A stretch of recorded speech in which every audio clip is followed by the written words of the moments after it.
done my cricketing part, Bangladesh and people of Magura. খেলা তো দেখা হয়েছে, এবার দেখবে রাজনীতির মাঠ। রাজনীতি করতে বাংলাদেশে ফিরছেন সাকিব আল হাসান। দেশের মাটিতে পূর্ণাঙ্গ সিরিজ খেলেই 3 ফরম্যাট থেকে অবসর ঘোষণা দিবেন সাকিব। বিদেশিদের পডকাস্টে কেমন কথা জানালেন সাকিব আল হাসান। প্রিয় দর্শক, দীর্ঘদিন ধরে বাংলাদেশের জাতীয় দলের সঙ্গে নেই সাকিব। দেশের ক্রিকেটের নাম উজ্জ্বল করা সেই সাকিব ছাড়া বাংলাদেশ দল যেন নরভরে।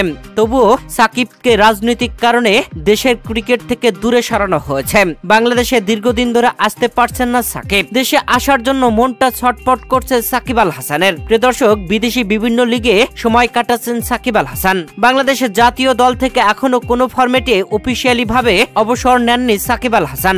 জানালেন নিজেই অবসর নেবেন কবে সেটাও জানিয়েছেন সাকিব। প্রিয় দর্শক, সদ্যই সাকিব আল হাসান বিদেশি বিয়ার্ড বিফোর উইকেট পডকাস্টে কথা বলেছেন। অনেক প্রশ্নেরই উত্তর দিয়েছেন। তন্মধ্যে অবসর প্রসঙ্গে প্রশ্ন করতেই সাকিব বলেন, না, একদমই না। প্লেয়াররা কোনো কথা বললে নিজেদের কথায় অটল থাকাটা জরুরি। দ্রুত নিজেদের কথা বদলে ফেলে না কেউ। আমি খারাপ খেলি বা ভালো খেলি ব্যাপার না। পরের সিরিজে আমি খারাপও করতে পারি। আমার ইচ্ছা হচ্ছে সমর্থকদের কিছু ফিরিয়ে দেওয়া, যারা সবসময় আমাকে সমর্থন করে গেছে।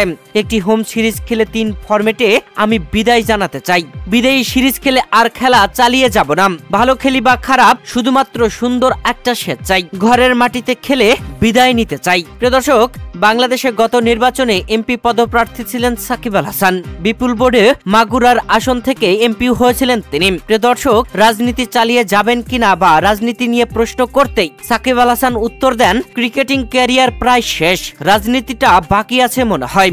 আমার মনে হয় এই কাজটা আমি বাংলাদেশ এবং মাগুরার মানুষের জন্য করতে চাই। এটাই আমার লক্ষ্য ছিল, এখনো আছে। দেখা যাক আল্লাহ কোথায় আমাকে নিয়ে যান। প্রিয় দর্শক, বিভিন্ন প্রশ্ন করার পরে উত্তরও দিয়েছেন সাকিব। তন্মধ্যে বিয়ার্ড বিফোর উইকেট পডকাস্টের হোস্ট সাকিবকে প্রশ্ন করেন, আপনি কি কখনো ভেবেছেন যদি ইংল্যান্ডের হয়ে খেলতেন? এমন প্রশ্নের জবাবে সাকিব বলেন, না, কখনোই না।